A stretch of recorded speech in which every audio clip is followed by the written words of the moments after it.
So we have, I forget your puppy's name. Um, Luna. Luna. 5 months. Is she still 5 months? Yes, she just turned 5 months on the 19th. Yeah, 19th, I believe. Yeah. Okay, so yeah, I have here a 5-month German Shepherd, female, and then you're looking for to address leash pulling. I want some off-leash obedience and fix some reactivity. So yeah, go ahead and just fill me in on any other information I will need to know. And you can start from wherever you like when you got her, whatever you start to notice, and then we'll go from there. Okay. So we got her from a breeder in Indiana. They did 8 to 14 weeks of so from when she was 8 weeks to 14 weeks, they did training for her, like a, advanced puppy program or whatever. Obedience training. Yeah. So they taught her, sit down, stay, and come in place on like a cot. And they use hot dogs for treats, which she loves. And they started her on a slip collar. When we brought her home and we went and got us like a slip collar, like the chain. She started like yelping, so we kind of stayed away from that for a little bit. It was kind of weird. I texted the trainer, and she said they didn't have an issue with it, so I don't really know what that was about. We eventually brought it back, and probably like a month and a half ago, and she pretty much acted like it wasn't even on, in the sense of like if she pulled and it would tighten up on her, like she would just keep pulling. She knows her commands, and I try and train her maybe like 3 times a week, on the days that I'm like working from home, like maybe like 15-20 minute sessions, and she does good then as far as like in the house if I do the training. But if I take her out of the house, like she doesn't listen at all.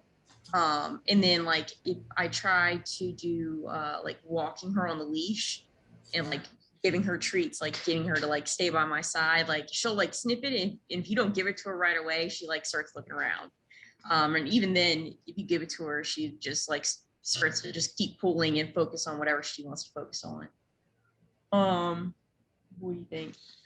I think for me, she definitely knows the commands. Is just getting her to focus in on it.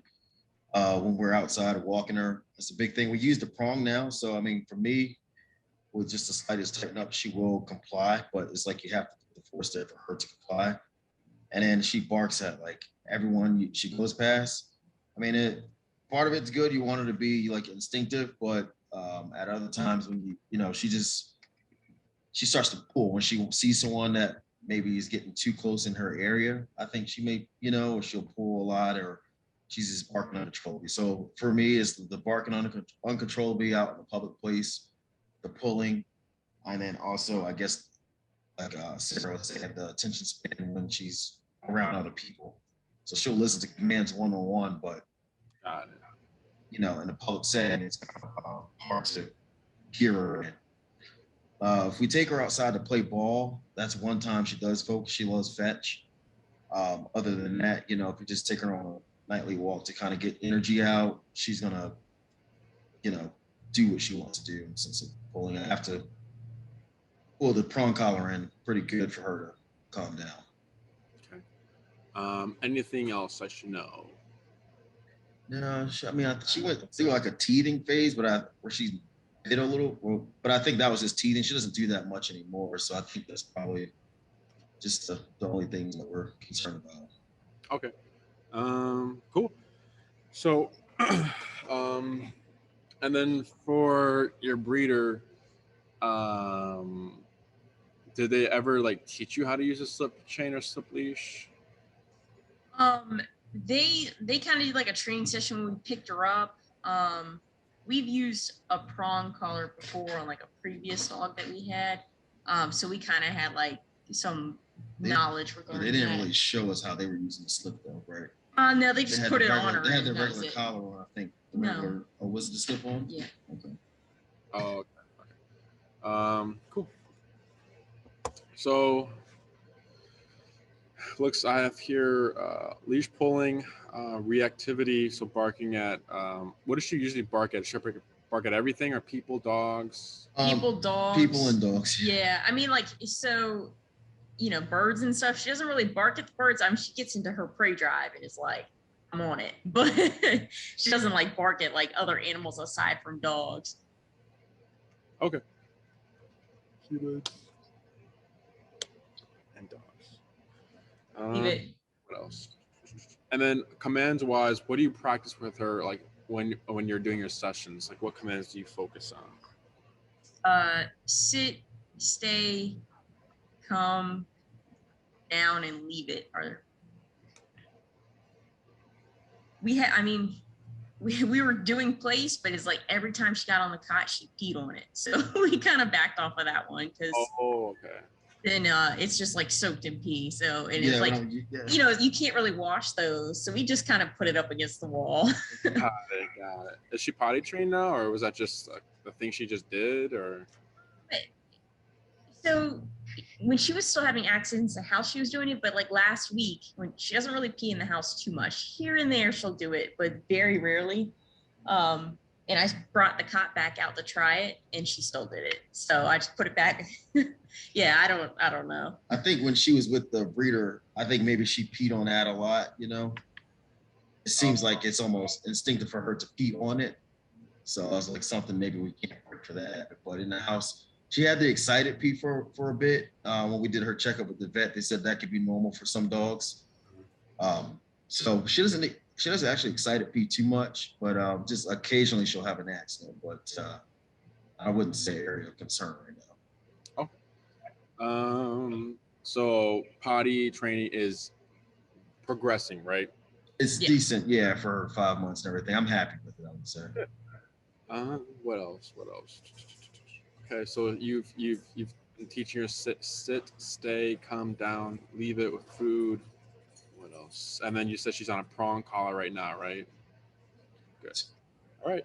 Anything else? They're gonna do the collar, right? Yeah. Yeah. I mean, and just other than that, I think we're interested in e-collar. Yeah. Something like, and if you know. Yeah. So we have kind of like what it's called. I guess the road to success. You're already on it. Like, you know, it starts off with like gentle leader for like a little puppies, right? Because you know owners are worried about collapsing the trachea, and they don't want to do harnesses because harnesses are technically bad for dogs. It's frustration, and they're meant for pulling, right? So huskies wear harnesses. We use harnesses in protection training, right? So the idea is the reason why it makes dogs pull is because dogs have what is called opposition reflex.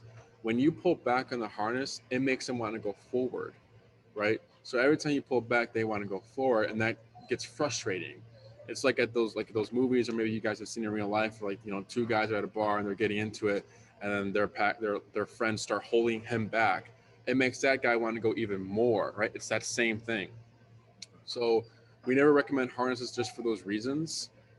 So the fact that you're, you know, didn't do that, that's really good. But opposition reflex can also carry on to like a slip leash or more for flat collar.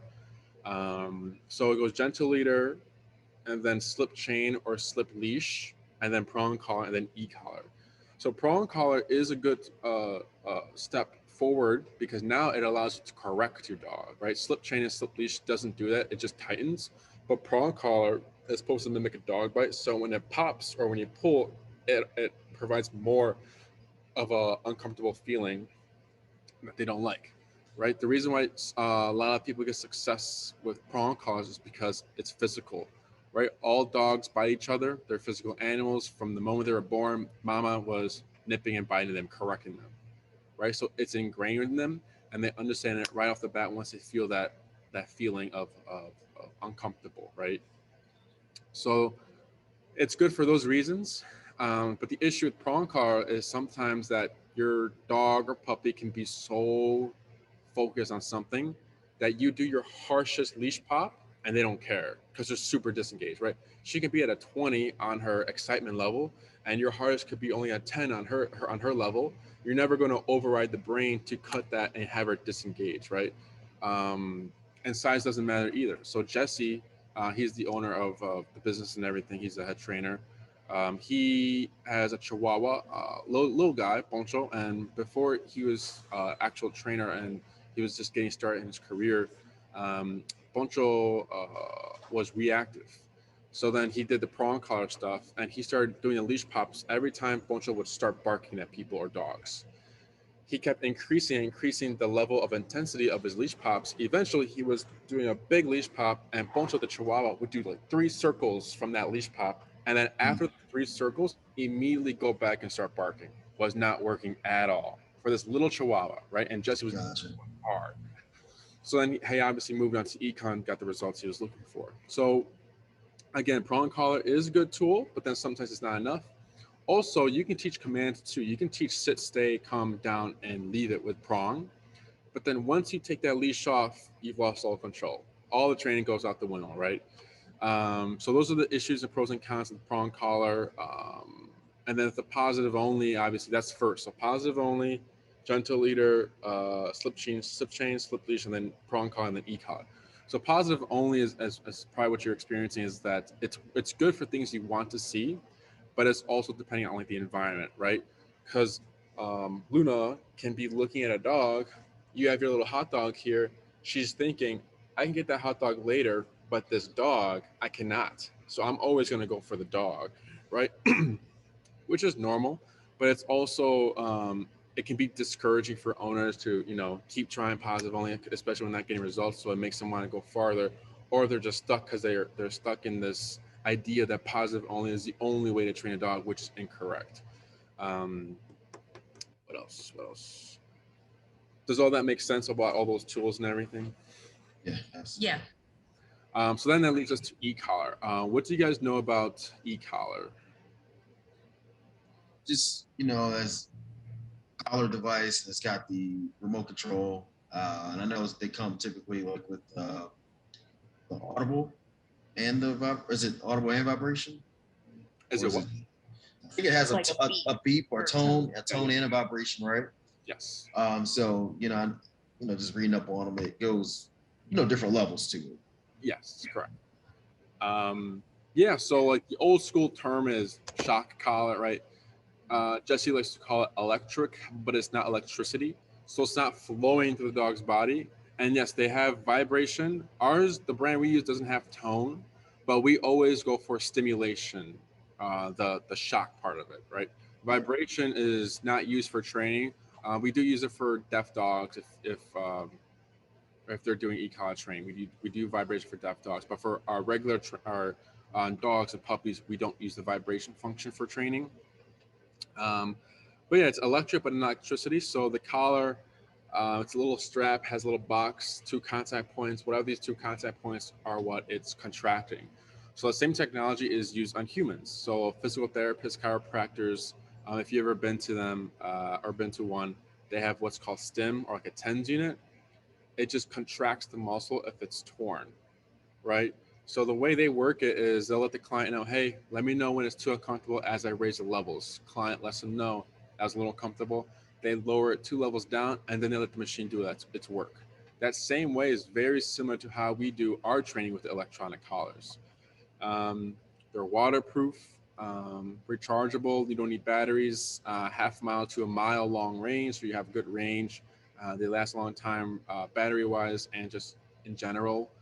The brand we use is called Dogtra, and our brand has 127 levels of stimulation. So 0, 1, 2, 3, 4, 5, 127, right? All the way up there. There are other models, I mean, not models, there are other brands out there that maybe go up to 10. Think of 10 and 127, the power outage equal together, right? It's the same feeling, but we have so many more numbers to be more specific to the dog's personality, the breed, the scenario we're in, or the environment, right? Because the issue with the 10 level e-collar, I mean, it speaks for itself. If you're on 5 and Luna's yelping, it's too high, but then you go out on a 4 and she's not listening, it's too low, then you're stuck. right? For us, we can be very nuanced, very specific with the levels. Any questions about the actual e-collar? Um, so for Luna, it sounds like she just needs some discipline, formal discipline, and in her language. So the e-collar is the tool that can get us to 90 to 100% of reliable obedience and focus because, again, it's physical, right? It's something that's touching them. So it's their language. But now we can go to a very high level to kind of break the brain and have them disengage from whatever they're focused on, right? Um, Although we have 127 levels, you we will still never match the power of a dog bite. So let's say you take Luna to the dog park, or maybe you guys get maybe you a friend's dog or something, right? Maybe she runs up on that dog, and maybe they're playing very nicely. But then let's say Luna starts to get very mouthy and she starts to bite harder. What do you think that dog will do to let Luna know that that was too much or she didn't like that? Like that. Correct. Bite back. So there's no, like, that dog wouldn't say, hey Luna, leave it, leave it, right? No give treats. It's just, you do this, you're gonna get this. And Luna understands. She goes, okay, I'll go bother someone else, or I'll run back to mom, or I'll just leave this dog alone, right? Same thing with e-collar. It's very understanding for them. We get results very quickly. It's why, because it's physical and everything, it's their language. um, so for Luna, we usually start ECOG training at 6 months. So until then, we're still doing like positive only stuff. At the 6 month mark is when we do ECOG training, no matter what. Even if Luna didn't have any leash pulling issues, reactivity, and you just want a reliable obedience, we still do e-collar always. Deaf, we've done dogs with collapsed tracheas, heart murmurs, everything. We've done e-collar. But for Luna, um, since she's going to be a bigger breed, 5 months isn't an issue. We've had what was it? A 4-month-old Doberman that came here for 4-week board and train, and for her program, it was the board and train. So the first week, she didn't have any experience on prong collar, so we had to teach her what pressure was first because she was very young. So it's very nuanced for to teach a 4-month-old puppy to do e-collar stuff. So we taught her what prong was, what pressure was, and that when you do this and you give into the pressure on, pressure off, the pressure on and pressure off concepts, you get food and it turns off. So once she realized what pressure was and what we were asking of her, then week 2, 3, and 4, we did e-collar stuff, and it was like nothing. Like she immediately knew what to do and how to turn it off and everything. Um, but she's already 5 months, so I don't think that work would be necessary unless you were to do a board and train. We recommend you do like an extra week for getting into the e-collar. But it sounds like you've already been doing prong collar stuff, so it sounds like she has an understanding of pressure anyways, which is really good. Um, so to fix these issues of leash pulling and the reactivity, we would teach her what is called heel. So heel is our walking command. Heel is walk with me, stay with me, sit when I stop, right? So if you take 5 steps with Luna, Luna takes 5 steps. If you take 10, Luna takes 10. If you come to a stop, Luna's to automatically sit on your left side with her right shoulder parallel to your left leg, loose leash in any environment. That's how strict our heel is. It's so strict that the idea is that nothing else should matter because she should be more worried about where she's at when she's next to you or on her walks. She should be more worried about, I got to keep my right shoulder here or else I'm going to get consequence. And I don't like that. I need to be focused mentally and physically here. Right. So then if she starts to focus on these other things, she's going to get this feeling, right? It's like looking at a ghost. Are you going to stare at this dog so far away, or are you going to listen to this actual physical feeling that's real and touching you? Most likely this feeling. So then you're gonna start to see certain things go away. So usually on a reactivity scale, if the puppy or dog has any human reactivity, that usually goes away on its own. We don't need to address it because she's more focused here. Then it's calm dogs, rollerbladers and skateboarders, other reactive dogs, and then you turn the corner and there's a dog or a person or a trigger there. So that's how the spectrum goes and how we kind of make progress. Any questions so far?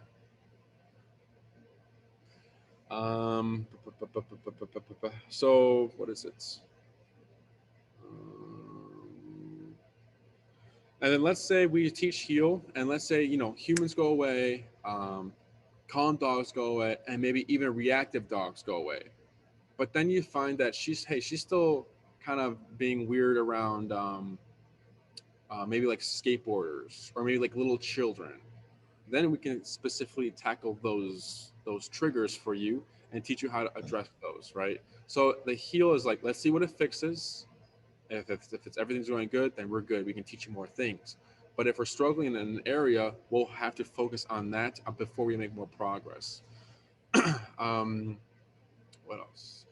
So some common questions owners have with the e-collar is when does it come on? Does it come off? Is it on all the time? Like when do we use it? So it's on when you need it. So if you're gonna go for a walk, right? Even after training, after you finish your program, it will be on, right? Because we can't predict what's gonna happen on this walk, right? Let's say we're walking in a busy street and like a car crash happens, right? Maybe Luna gets freaked out and she decides to bolt. And maybe like because prong collars break, maybe the prong collar breaks that day, or maybe you get caught off guard and the leash slips out of your hand. Or maybe by then maybe she's like a bigger full grown adult, and maybe she pulls you to the ground and then you're like whoa, and then she's dipped, right? We've heard a lot of horror stories. She's in flight mode. When the dog is in flight mode, they're literally thinking kill or be killed. They're running for their lives. So simply saying Luna come won't make her turn around right away. You're going to need power to override the brain in that moment and force her to come back. So that's what the e-collar will be in handy for emergencies, right? You're not going to be tapping that button all the time on your walks. You shouldn't be, because all the tapping and all that hard work is done at the beginning. So like me and Jesse, our dogs are done and fully trained, right? So we only press the button like once a month maybe for emergencies, but it's on all the time for our walks because it's always that what if, or like what if this happened, what if this happened. I always want to be ready for it. Does that make sense? But then let's say Luna is an angel, a sweetheart in the home. Then you don't need the e-collar. Say you're gonna have guests come over and you know that she's a little jumpy, a little excited, or maybe she's respectful of the space, but then she kind of goes up and greets and she's very respectful. But then you find that your guests aren't a fan of dogs.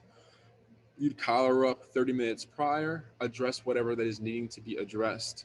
And if you find that she's relaxed throughout the night and giving space, you can take the collar off. Or if it makes you feel more comfortable, you can keep the collar on until your guests leave. Um, does that make sense? Yeah. Um, what else? Another question would be is how come when I take the e-collar off, Luna maybe starts jumping on me again, or maybe she starts to pull me. So it's called opportunistic behavior. An example we like to use to compare it to like the humans is, people who or drivers who are on the highway, right? Almost everyone doesn't go the speed limit, right? Everyone's always zooming. But then once they see that squad car, everyone decides to slow down. Then once the squad car goes, we're back to our speeding, right? So Jesse likes to call that a cop on a collar. Once that cop is present, dogs are well behaved. So it has nothing to do with the training, has nothing to do with the way you guys are practicing, has nothing to do with the collar. It's just nature. If we know we can get away with something, we're going to get away with it. And it also has to do with inconsistency. So we'll have a lot of clients do walks without the e-collar and then some walks with the e-collar, and it's very inconsistent. So then the puppy or dog realizes, oh, this walk was different. I was pulling, but nothing happened. But then this other walk I pulled and this happened. What was the difference? Oh, no collar on here. Okay, I know now, right? So it's also on the owner of how consistent are they with using the e-collar. Does that make sense? Yeah. Yeah. Okay. What else? What else? Any other commands you're wanting to learn with Luna besides the sit, stay, calm down, and like the heel? Um, sit, stay, come down, heel. Anything else? She does do a lot of jumping. I guess we didn't mention that earlier. Like, Yeah. pretty much, it feels like we own a bunny right now. I don't know if like there'd be more of a specific command to address that. But if so, then yeah, that would definitely be something on the list because we have a 4-5-year-old. She doesn't jump on her too much, but if she did, she would really knock her down and hurt her compared to like jumping on us. And it gets pretty annoying when she jumps on us too, especially in work clothes. So yeah, I really want to address the jumping. And because sometimes she'll try and jump on the table and stuff too while we're eating. Which, we've put her in the crate, but it's still something you want to address, like if you forget to put her in the crate or whatever the case may be. Correct. Yes. Dinner if she can. Yeah. That'll definitely be covered. It's very simple. It's because it's just giving her consequence at that point, right? Jumping is a behavior, right? So we have obedience and behavior. Do you guys know the difference between the two? No, I say no. So obedience is for humans. It's like math, science, social studies, English, and then behaviors: don't lie, don't steal, don't cheat, don't kill, right? If I'm like a serial killer and you're trying to teach me math problems to fix my behavior, they don't connect, right? So for behaviors like jumping, so for dogs, obedience is sit, stay, down, come. Behaviors, jumping, growling, whining, biting, all those other things, right?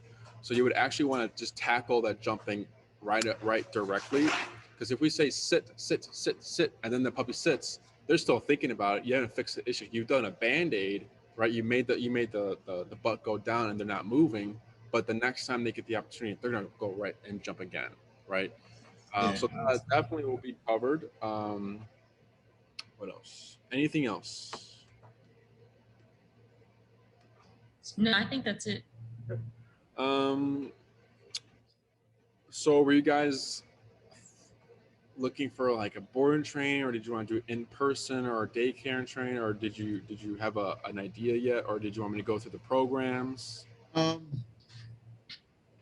think we're kind of open to both. We haven't really set our mind to one way or the other yet, I think we were leaning more towards like in person so we could, almost like be trained at the same time. Yes. I think unless you think something otherwise regarding her would be better. Yeah. So we always recommend in person because, like you said, you're learning a lot more because you're there. For in person, all the trainers also don't touch the dog. It's all verbal instruction. So we're just telling you what to do, how to do it, and how to like troubleshoot and fix all these issues, and then like teach new things. And you're doing it all yourself. Because at the end of the day, it's not going to be me, walking Luna at night or anything like that. It's going to be you guys, right? Right. So it's all verbal instruction. We're taking, we have our classes take place at Oz Park, or we also do in-home. And if there's a park near you guys, we can go to that park, or we can do in front of your house, whatever works for you. But we usually operate at Oz Park or Palmer Square Park, or the facility. With the weather changing, I'm not sure how soon it'll get cold, but we'll most likely still be we'll most likely just operate at Oz, not Oz, jeez. We'll most likely just change to the facility only, or do in-home if needed. What else? So, they're also, what is it? All lessons are recorded. We have the 6-week, the 9-week, and the 12-week program.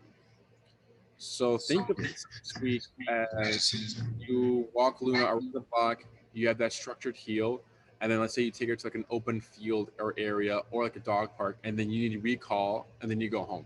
That's 6-week. The 9-week is you take Luna on a walk, structured heel and everything, no barking or nothing like that. Then you need recall to bring her back home, and then you do heel to get back home. And then you also take her to restaurants and you need her to lay down and not move for an hour or 2 hours, right? That's the 9-week program. And then you have the 12-week program, which is all those things. And then you go off leash hiking like every other weekend with her, right? So that's how we like to describe the programs to clients. It just depends how much control you're looking to have for Luna. So it's like one class is an hour for once a week. So let's say you do the 9-week program. It'd be, for example, uh, Mondays, 1 p.m., 9 times for an hour at Oz Park, right? Gotcha. And then you get 9 time slots on their calendar. So 9 slots, those are all reserved for you. No one can take that away. It's your time plus 1. So you get 10. That extra one is just in case, weather happens or, life happens, in case you need to cancel, you guys need to cancel or reschedule. But once you've used that extra slot, you would have to wait to get back on the calendar to have another class. What else about in person?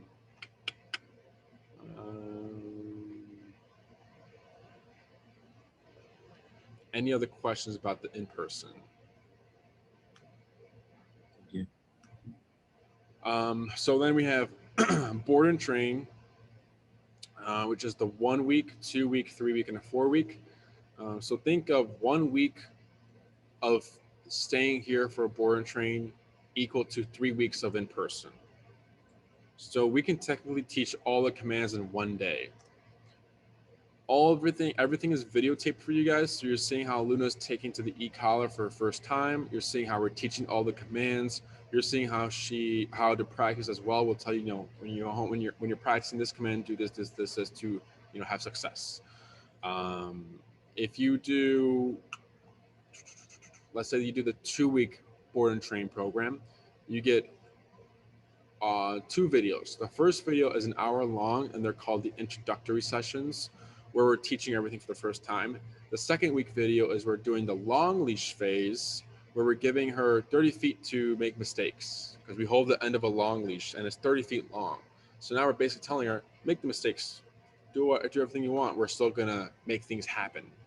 And that's a video as well. With the board and trains, you get follow-up time. So for the 2-week program, I know you get 4 hours of follow-up, and I think it's +2 every going up for the programs. I believe. I know the 4-week is I think around 9 or 8 hours of follow-up time. So our follow-up time is very important to us because we've heard clients say, yeah, we went to this trainer, they were good, they were okay, but then the follow-up lesson was only 30 minutes. He knows this, bye. And they didn't know what to do, right? So we're giving you 4 hours for 2 weeks, which is really good. And these follow-up sessions do take place at Oz Park, right? The follow-up, so pros and cons for board and train. Pros, we get it done faster, right? Cons, all the training is tied to us at first. So the follow-up lessons is to transfer everything to you guys. So a common issue for other facilities is that, yeah, the trainer was great, the dog was great, but then when the trainer left, the dog was back to his normal ways and I didn't know he was bad again. That doesn't happen with electronic collars because let's say we're training Luna and then we find her regular working number to be 30. When I press the button on 30, it's still 30. When you press the button on 30, it's still 30. There's no she's stronger than him, he's stricter than her. There's none of that confusion there. It's 30, 30, 30, 30, right? So like when we work with more than one person on one-on-one sessions, partner number 1 or handler number 1 goes first. They usually do all the hard work because they're going first. Once they've done the hard work, they hand the dog off to partner number 2, and then when partner number 2 goes, it's super easy. It's like they didn't have to do anything. So another wonderful thing about e-collar is that it's easily transferable.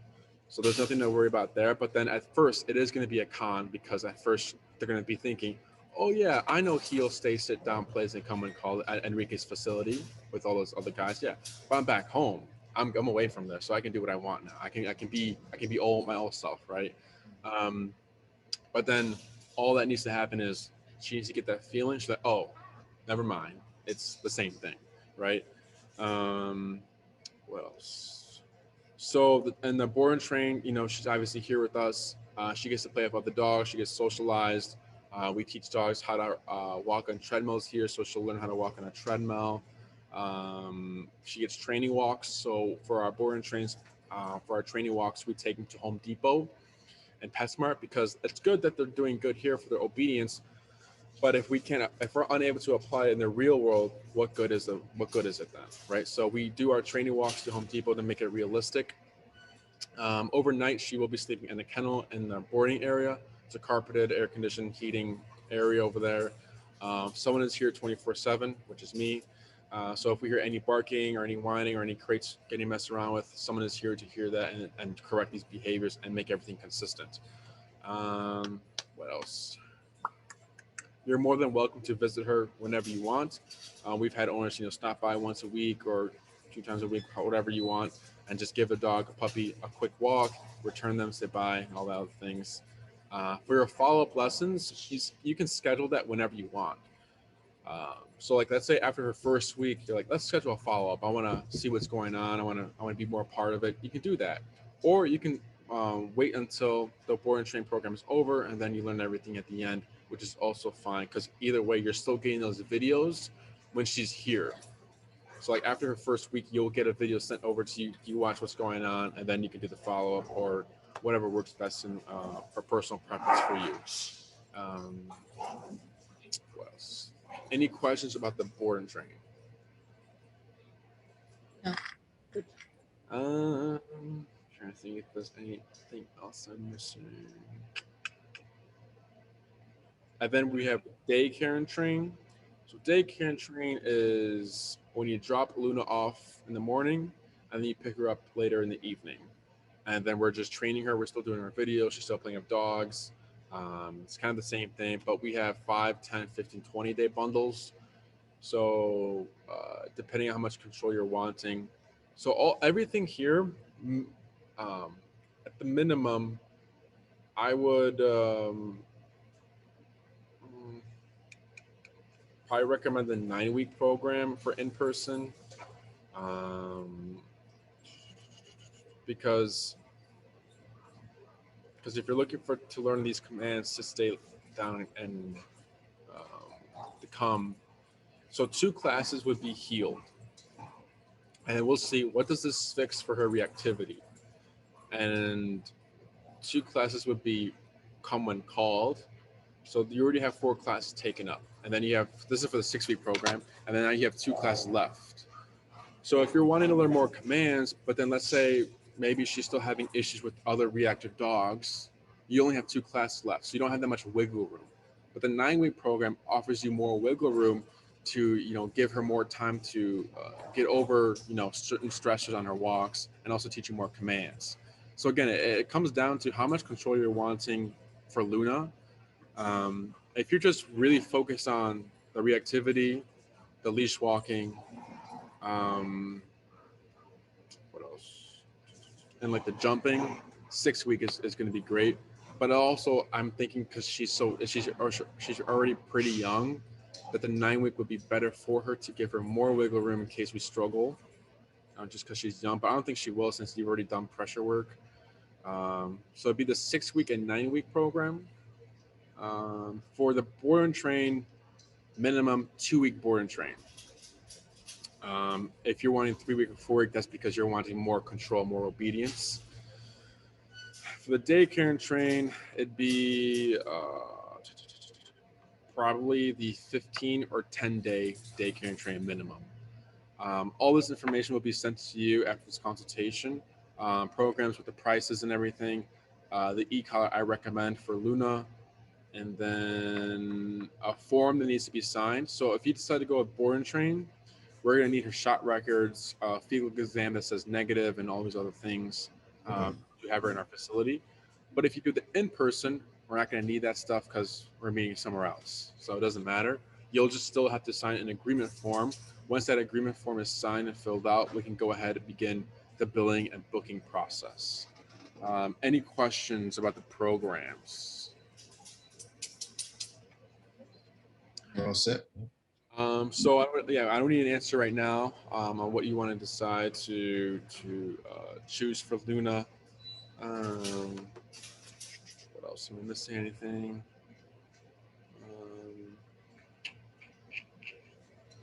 Is she how much does she weigh? Right about 40 pounds right now. Do you know how big her parents were?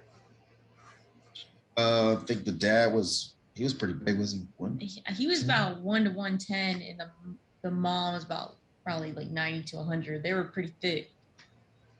Okay. And then is she long coat or is she stock or Stock. stock? Is she what color is she? Just curious. Black and tan. She's Black and tan. yeah, she's right behind us if you want to see her. Sure. Yeah, I'm down.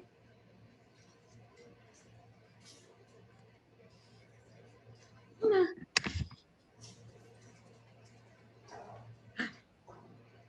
Oh yeah. She's got a lot of black. Yeah. So her mom was all black and her dad was black and tan like this. Oh, so she's working line? Yeah. Yep. We got her from a police canine breeder in Indiana. So her mom was from the Czech and the dad was from Germany. The dad is the actual breeder's police canine. Oh, okay, cool. That's cool. We don't get that many working line German Shepherds here. We've gotten a lot of just because one dog was from a show line breeder here in Illinois, or maybe it was Wisconsin. You might have heard of Middle West Shepherds. Yeah. Yep. Yeah, so one came here, and then like we saw two come here, so it's pretty cool. But that's cool. We're getting a working line. It's very exciting. To be working with. Any other questions? Yeah, you want to go? He's crying now. So no, I think we're good. Okay. If anything pops up, you have my email. You can ask me any questions. Other than that, my assistant Tina will be the one emailing you about the information. She does all the calendar work for me. If you decide to do in person, that's Tina. If you want to do board and train, our kennel manager Kim will be reaching out to you. But you'll just let Tina know what you want to follow through with, and then whenever you're ready. What else? Other than that, I think I covered everything you mentioned. Cool. Other than that, if there's nothing else, it's Sarah, correct? Yes. Sarah And Rodney. Rodney. Very nice meeting you guys. Very nice getting a little glimpse of Luna as well. Other than that, we will be in touch. And sounds good. We appreciate it. Of course. Have a great night, guys. You too. Thank you.